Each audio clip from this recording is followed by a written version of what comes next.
Chris Level here with another edition of Pirate Talk. Chip Darden, my guest, as always. I guess not always. We do have other folks that sit in that chair now, but it's football season, and Colton Coon's taking care of us behind the camera, as usual. Gene Messer, Ford, Lincoln. Appreciate those folks for sponsoring these shows. And this is a one that I was really looking forward to. I'm just going to look behind the curtain here a little bit. I texted you. I don't remember what time zone I was in. I guess I was in Mountain Time Zone, maybe. And you were. It was earlier where I was than where you were. And I watched this whole thing, this instant classic. And we'll just kind of skip to the end. Yes, the Pirates won by 1 point. And I was fascinated by my man's decision here because I didn't know when you had made that decision and how you came to be, but anyway, so I just wanted to, can we get to that part, the very end? What does the Mountain Time Zone have to do with it? Well, because I was afraid to text you. Oh, I see. I was afraid to text you because I was with somebody from Frenship. Oh, I see. I got you. And we were talking, I was like, man, tough game, huh? And anyway, it was fine. But I said, I don't know if he just was using analytics or if he just went with gut or a combination of both. I'm going for 2. I said, I'll just text him and find out. Yeah. I'm curious because I was genuinely curious. So that's how I got to that point. Sorry, I didn't mean to bury the lead. But 57, 56, instant classic. Just put it in another chapter in the book of craziness with these games. Stupid, really. That's what it is. It's stupid, but yep. Now, so on the as far as that decision, it's just different. It's and we'll see it. A lot of people will say on the road, and do you make that? And I don't know. In high school football, I don't think it's especially in town. I don't think home road is that big of a deal. But mainly in non-district, we don't want to go into 6 overtimes and just extend the game. And our offense ran 90-something plays the other night. We don't want to go run 130 plays and. So I think that was a lot of it, but we knew. So we won the toss, decided to play defense first. When they scored, immediately we got the offense up, and that was just we told them in the huddle, hey, we're going to go down and score right here, and we're going for 2. So don't trot off. We don't want to have to hold everybody up. We're going for 2. We knew it. We knew it before the drive started, and so and we had the play too. That was all set up, and I'll talk about that in a little bit too, but. Yeah, it was all ready, and I handed my headset to Coach Borchard after we're lining up and said, "Well, this is the last play, no matter what," and just handed it off and watched it play out. Watched our guys make some plays. Even knowing the result, it's so stressful because it's like I call game one way or the other now, and there's no turning back. There's no, I don't know. It's just it's a lot to stomach, but you're willing to say. If it doesn't go well, I'm willing to live with it because it was a couple years ago at that stadium, and it was same situation. Yep. Yeah, and you had an unfortunate situation with a quarterback that particular night, but it's just I don't know. It's a lot to stomach either way. Yeah. You guys put so much into it, and it's you know what? Forget everything else. It's just going to come down to these 10 seconds right here. That's just that's a lot to process for this guy when I was sitting in Salt Lake City. Okay. The other thing is what is fascinating to me, and maybe I'm overrating this, but how I think you're really good at a lot of stuff. But one thing I'm fascinated by is how composed and patient you are in a game like this to not get too high, too low, whatever. You just kind of stay steady. Where did you learn that? Yeah, I don't know. I don't know that I am. Some people might say that I'm not. I feel like you are. I feel like you're the duck on the pond. I try to be, but I don't know that I am all the time. I feel like you're the duck on the pond that's paddling like crazy underneath, but yet there's no ripples on the water. I appreciate you saying it, but seriously, no. I think that's I don't know. I think you're kind of a cop out, but your preparation and what you put into it, and I don't know, and the stuff that we talk about and that we emphasize a lot about, if everything that you do is 100% built on a win or a loss, you're just more often than not, you're not going to get the satisfaction out of being a coach, being a player. It's just got to be bigger than that. And so I think when you've got that, yes, you put everything into it, but you also know there's a process to it, and we've done all the work, and if it, right there at the end, if it doesn't fall our way, it doesn't fall our way. And I don't know if that makes sense. Like, and I think that helps you stay calm. And then there's times that I haven't been, and obviously try to get better from that. I tried to make a real effort in this game because it's so emotional. There's so much involved to not be that. And there's a situation where they've got the ball 2 minutes to go on the 20-yard line, and it looks kind of bleak for us, but there's no panic in anybody. It's, hey, let's go play defense. And a lot happened in the last 2 minutes to get to overtime, but still, I think our whole team, our whole coaching staff, nobody panicked. Everybody just, hey, if we I mentioned the mistakes. We made a lot of mistakes all 3 phases of the game, but when we did, the other group, if offense made a mistake, defense just trotted out there and played football. They didn't get mad. They didn't point fingers. Just we kept playing. So I think all the way through our entire organization did that on Friday night. Because this game is emotional, the penalties would suggest that it is. Just like extracurricular, like chatter, whatever. Emotions are running high. That's the fun part about playing it. But from in your shoes, it could be a bit of a nightmare to try to corral everything. How do you handle that part? Like, I'm sure 1,000 times last week leading up to this thing, you talked to them, hey, this is what's going to happen. You're going to have to keep your mouth. Yeah. But in the middle of it, because that's where I'm seeing, you don't get caught up into that. You set an example and how do you handle all the chatter or the emotions as it's happening with certain kids that haven't been through this before? That's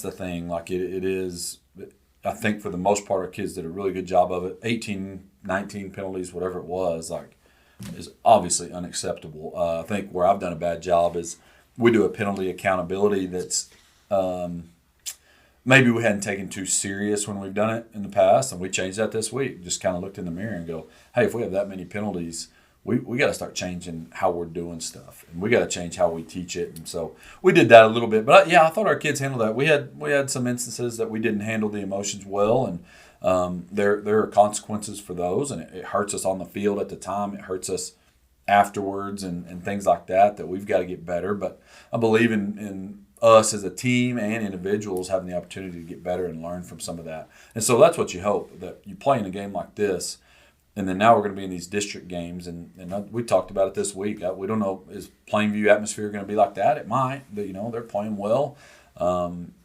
Is when we play Wiley at home, is it going to be, we're going to get in another atmosphere like that this year. I hope we handled it even better than we did, and I think we will. I think we learned from it. And some of it, to be fair, some of it is not necessarily their fault either. Your kid's fault. I mean, because there's some offsetting stuff or some retaliation when they maybe had every right to kind of taking full responsibility for our stuff this week. So it is our fault. I get it, but you know what I'm saying. I mean, it's like, because there's some penalties that your coach can really be frustrated about, and they're like, hey man, he's trying to play, right? So there's some of that. Yeah, I do agree with that. Like we had some holding penalties, and you get a face mask or something that just it's an effort. It's just bad luck. Yeah, that's what I'm at. I guess that's what I'm saying. Okay, every point mattered in this. Yeah. Every single point, literally.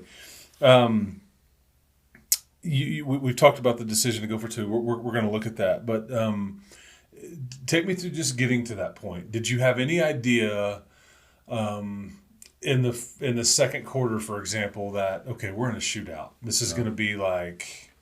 This is going to be what kind of game this is going to be. Did you have any feel for that? Yeah, I don't think I thought that. I mean, it's tied at halftime, but we also didn't think we played very well in the first half. And we just made some really critical mistakes in the first half. So, no, I didn't really think that. And then it's a little bit back and forth there in the third quarter, and we get and I just kind of thought we had a drive that I thought maybe we're going to go win it there in the fourth quarter. And you almost did win it. And we get down to the 30. This is before that one even. Oh, okay. We get down 1st and 10 at about the 35, and then we kind of imploded. We had just ball slips out of our hand. Hey, that happens, right? And you're just going backwards. And then we got penalty after penalty, and I think we ended up 3rd and about 40 than a miscue. And anyway, at that point, I did not think shootout, and then all of a sudden, it felt like it turned into that really quickly. But one of the things that we talked about at the Tascosa week said that it's going to be a low possession game. It's going to be a grinded out game.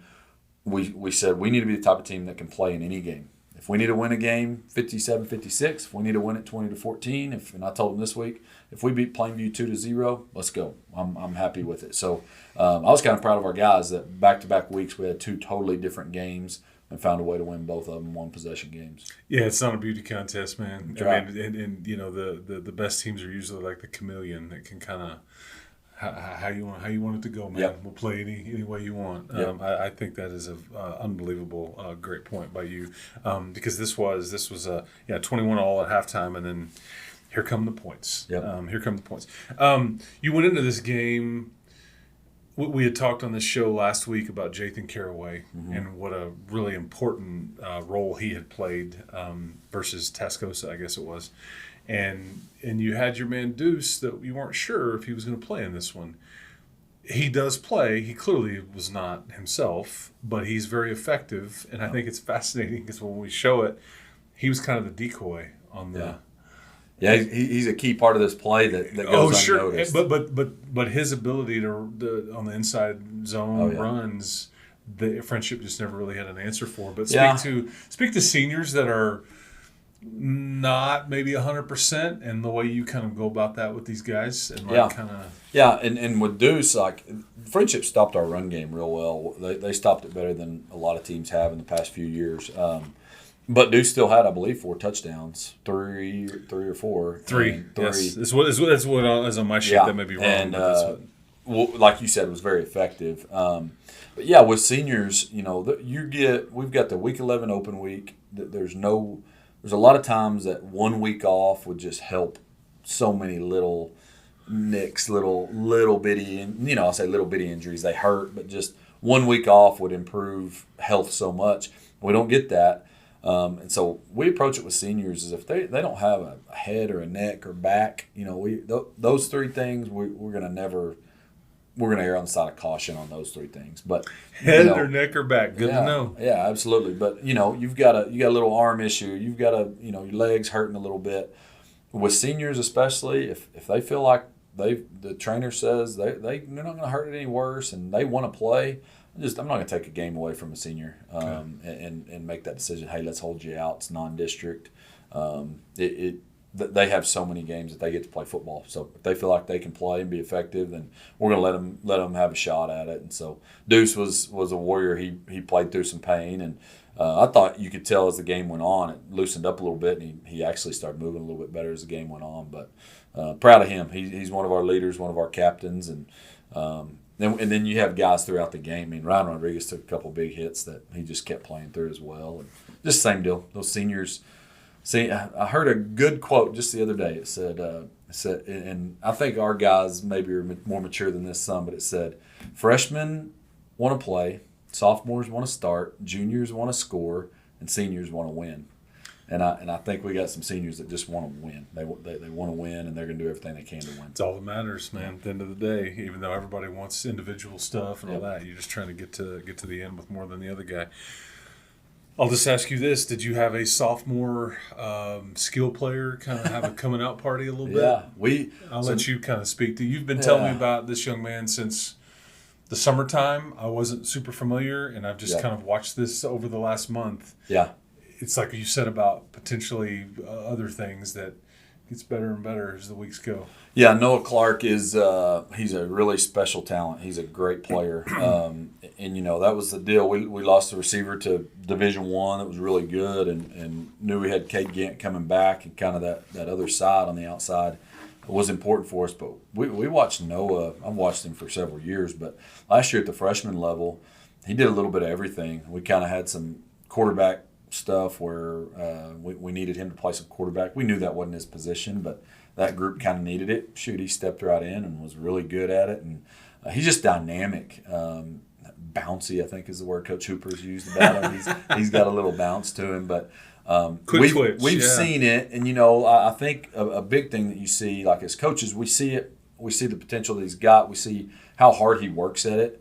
But then when you've got a senior quarterback that realizes very early on in the summer when they start throwing together, like, I like throwing to him. And once that connection starts happening, you feel good about it. But it was a coming out party maybe for everybody, but not for us. We've known about him for a while, and Noah had a heck of a game. Introducing himself to outside right. the Cooper Yep. the Cooper bubble there. Do you guys track yards after catch? Is that a stat that you? Yeah, Coach Hooper has. I don't have it off the top of my head. But I mean, this is where his damage gets done. Yeah, he was really, really effective there. Just a couple plays that, I don't know. That's something on the headset that our guys up top. When you're on field, one thing you can't exactly tell what the line to gain is going to be, and like, hey, it's going to be 3rd and 2 here. There's a couple catches that I'm getting up top. Okay, you're going to be 3rd and 3.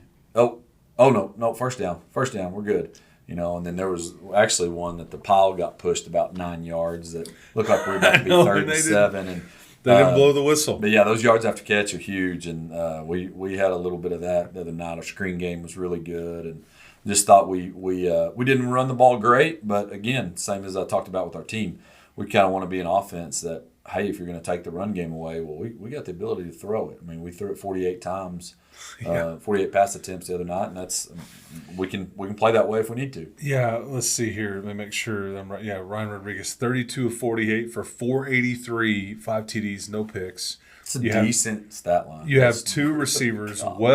Two receivers almost close to 200 yards receiving. Cade Gant with just under that. Noah Clark, as we were just talking about, with 2 touchdown catches. My man Reed Waters got him a nice little tutty. He did. It was big to open the second half. I texted. Yeah, I texted his dad, by the way, when Reed caught it. Yeah. I just sent him a bunch of exclamation marks, and I don't know how far I was behind versus when real time was happening. And he just texted back. He said, "I can't breathe." So Ryan's the 483. I'm not positive. In my era being here, that's the most passing yards quarterbacks had in a game. I'm not going to officially say that that's school record, but I think it's up there. What was it when? Okay, because these two teams, again, part of the chapter in the book there was the quadruple overtime. Mm-hmm. What was it? There had to have been some crazy stats in that one. Yeah, that was in 2019, but it wasn't as high scoring as this one. It was. Was it not? Okay, yeah, that's crazy. Yeah, I guess I just remembered. I happened to be in Tucson, Arizona at the time at a dinner table watching that. We were a heavy run team then. That's right. 6 running backs. Yes, you did. All Division I, all just. Please, coach, give me the football, and they all have their hand up. And you only have one. The other thing, Ryan Rodriguez, and we're going to ask about this, but he did break school record for touchdown passes in a career on Friday night. Okay, I did not know so this. Jarrett Dagey, who actually started Friday night for the Toronto Argonauts in the CFL. I don't know how to spell Argonaut, but I know it's in Toronto. Yeah. He broke his career passing touchdown record. And then talking about stat line, Sione Vea's stat line. I have his down. We were going to get to that in a minute. In fact, let's just Colton. Let's just do that. Let's just switch to kind of going over some of these plays, because for an interior D lineman to have the stat line that he had is pretty crazy. But are you telling me that we're about to do this? That we're about to go over the very first play of this game and the very last play of this game? That's correct. We're missing one kickoff that started this game. Gotcha. They fair caught. Okay. At the 30. And maybe this is the type view. Starting off, again, you want to start the game. We know the guys they got. Their main guy here, we've kind of got him double teamed up there. But as everybody watching, I'm sure knows, last year we did the absolute opposite of starting the game fast against them last year. It was 28-0, just like that. So it was an emphasis for us. We want to start the game fast. So this is about as fast as you can start a game with them starting at the 30. They've got, good. We're in good shape on field position. You can go ahead, Colton. So Sione Vea's here on this side. Spin move. Yeah, we'll go one more time from the start. This is, I think Coach Lynch actually coined it, the Papa spin move here. But spins, really good move, and then finishes with the sack force fumble, and then gets on it himself too, like the effort that it takes to do all of those things. I win a pass rush, I make the sack, cause the fumble, and I recover the fumble. Pretty impressive. Pretty good pass rush by Pat Garcia up top too, but obviously what a way to start the game. And we score 3 plays later to, you defer to the second half and you're up 7-0 a minute into the game. That's pretty good stuff. He is. He literally. I mean, I've met so many kids that have come through your program. He is one of my favorite humans because he's so appreciative. Yep. I guess is the right word. But he plays so hard. He does. It's like he's the perfect player from the standpoint of he's really good. Yep. He's a very appreciative, and he's just going to give you everything he's got. Yep. But he's been mature since he walked into your program as a freshman. He has. And in his stat line was like 10 tackles, 4 TFLs, 2 sacks, 2 forced fumbles, and a fumble recovery. It's pretty impressive. Yeah. So, great way to start a game there. Okay, now let's go to the end. Yep. So a couple things with this. So you can go ahead if you got a question about it. I don't have a question. Okay. I want to make sure. I don't know if you're going to say this, but I want to point out that. Okay, first of all, are you a heads or tails guy? Tails. Always. Pretty much. So I'm a numbers guy. Like if you switch, you can't. You're messing up. Right. The You're the analytic guy. That's right. So tails. So tails all the time. So did you won it? Won defense. So we won defense first. I saw you and Coach Northcutt. Yep. Y'all hugged it out. You're smiling. I'm like, how can he be just laughing and whatever? But you were probably having so much fun. Oh yeah. It was great. That's right. It was great. But the ball originally was put on this hash. It was on what's called position 4, so it's like on the upright. So okay, and nobody's going to know this. Maybe you were going to talk about it. Nobody's going to know this. And you asked it for it to be moved over just a bit because it's your call, correct? Yeah. And that, to me, allows part of this play to work because you're asking for more. So there were 2 timeouts called before this. We called one, play clock's running down. And I've already told it's okay because their defensive coordinator, I talked to him yesterday and he knows. But we lined up in a funky formation the first one and we weren't going to run a play. We were just going to try to get them to call timeout. Play clock ran down, so we called it. Then they called timeout, and so I moved it. And honestly, it was gamesmanship more than anything. What we were going to run, I thought somewhere right in the middle was good. Okay. So I moved it just to make them think we were going to line up in a different formation. It does give you more real estate. It did give us a little bit more. Yeah, okay. But yeah, there wasn't much. I know there wasn't much. But I noticed this as it was happening with the view that I was looking at, and I thought, after when I remembered it back after, and so we go into a game. The rules changing a few years ago, where in the first overtime it's just normal. Second overtime, if you score, you have to go for 2 no matter what. And then starting in the third overtime, you just alternate 2-point plays. So we go into games with a lot more 2-point plays than we used to.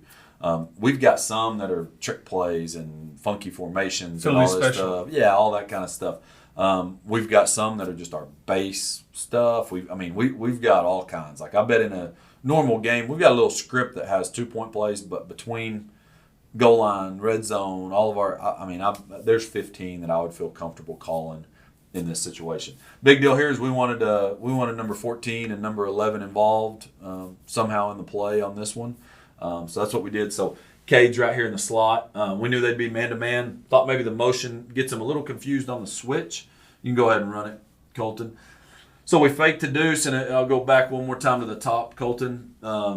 So Deuce, Shemaine Johnson is the running back here. His job is this B gap, and this is their best defensive player that John Ryder-Hatton's on. Deuce gets just enough of him that Ryan can hold that ball a little bit longer. You can play it. It's just enough of him where we can hold on to that ball and let that set up. But then you can see Cade runs a really good route here. Coming across the field, making it look like everything's going this way. Then he sticks his foot and goes back across. He just runs a circle. He does, and an underrated part again is Ryan having the patience with it, but Ryan also really throws him open. Ryan doesn't throw it right to where he is. Yeah, he sees right now it's there. He's going to throw him out here to let him run away from the defender. Great execution. Don't have guys downfield, and I love watching in these plays, watching the celebration that's happening, and this is something. You talked about the emotion and kind of how you handle some stuff. And you can show the wide again, maybe, Colton.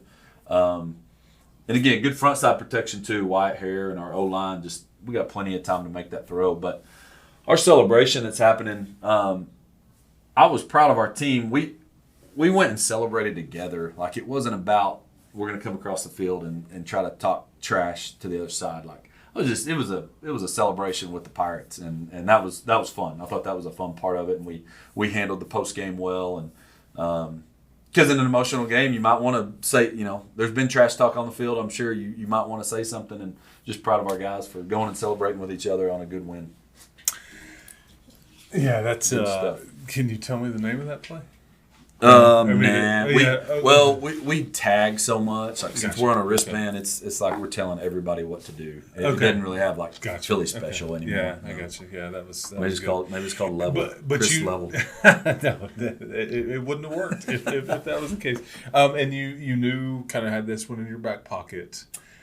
Yeah, that was and that's another thing. Like when there's discussions, like when we say, hey, we score, we go for two. Sometimes there might be debate. Hey, which one are we going with? What are we? And it was just like we said it, and so the first play of overtime we scored on, but our guys are going out there, and then the discussion on the headset is, hey, which one? And everybody's in agreement. That was the one. There was no hesitation. Always a tails guy. Fascinating. Yeah. And I probably am always I don't know. Yeah, that's a tough one. But you're right. You got to stick with it. Otherwise, the odds are not in your favor. Yeah. Okay. Plainview coming up. District play begins. All that stuff. This was a game last year that was, kind of interesting. It was a close game. It was a good game. It sure was. Yeah. Yeah.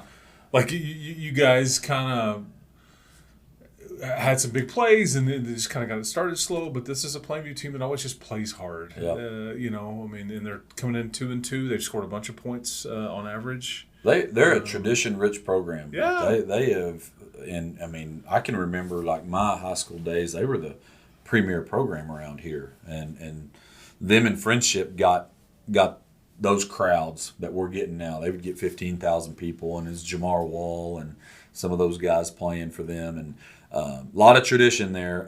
And that's the thing about this year's team. The 4-year starting quarterback with two really good weapons at receiver and a running back that is athletic and is a senior. 9 starters back on offense from last year from a team. I think our game with them was 31-17 on our home field. Really good game.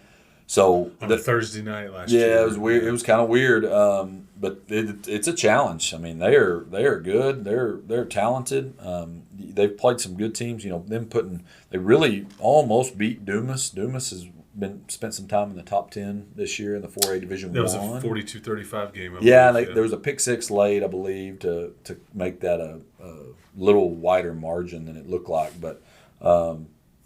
They're good, and defense is a little bit young, but you see how they're improving each week, and they really did some things to Dumas that hurt that Dumas offense. Dumas has a good quarterback, so it'll be a challenge going up there, and our guys are ready. I think their week of preparation has been good, but we know how dynamic their offense is. They do so many good things, and with a mobile quarterback like they've got that is a 4-year starter.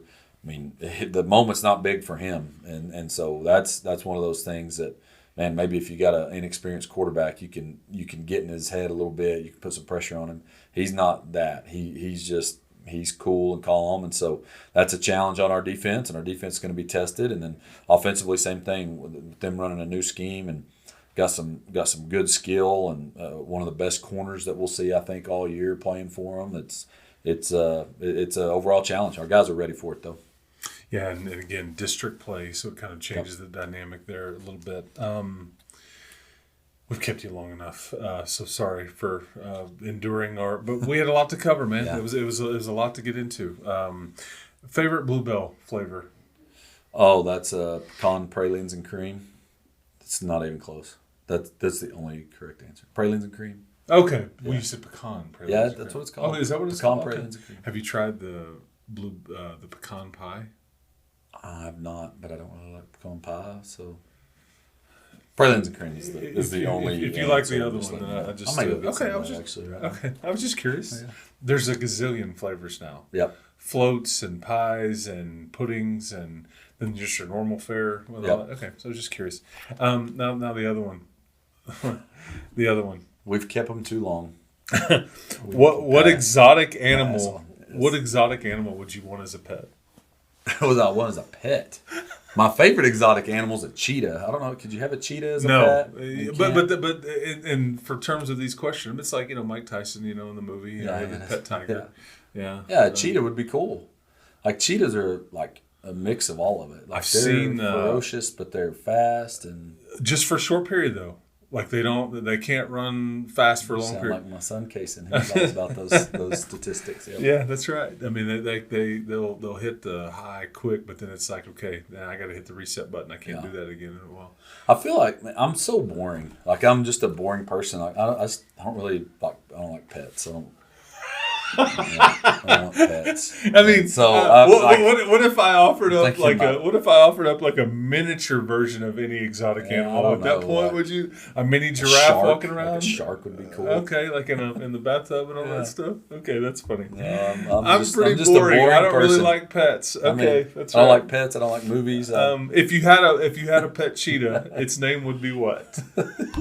I'm out. I'm just kidding. Okay, Chris. Sorry. Okay, all right. I thought that was fun. I was just trying to get a little. An exotic pet is if I could have a pond in my backyard and I could have some bass, I'd fish. That'd be my pet. But you'd want to catch them. Yeah. Like, hey, eat this worm. I'd throw them back. Pet bass. Yeah, eat this worm or minnow or whatever it is. Okay. All right. Yeah, we've gone too long here. My apologies. Thank you to Coach Darden. Fun game to try to recap. Pirates 3-1 heading into district play. Play Plainview Friday night, 7:00. It will be streamed by the folks at Plainview, so it'll be on their YouTube channel. We will have radio coverage on 100.7 The Score starting at 6:30 with the usual suspects there, and my man Colton taking care of us as always. So for Coach Darden, for Chris Lovell, this has been another edition of Pirate Talk.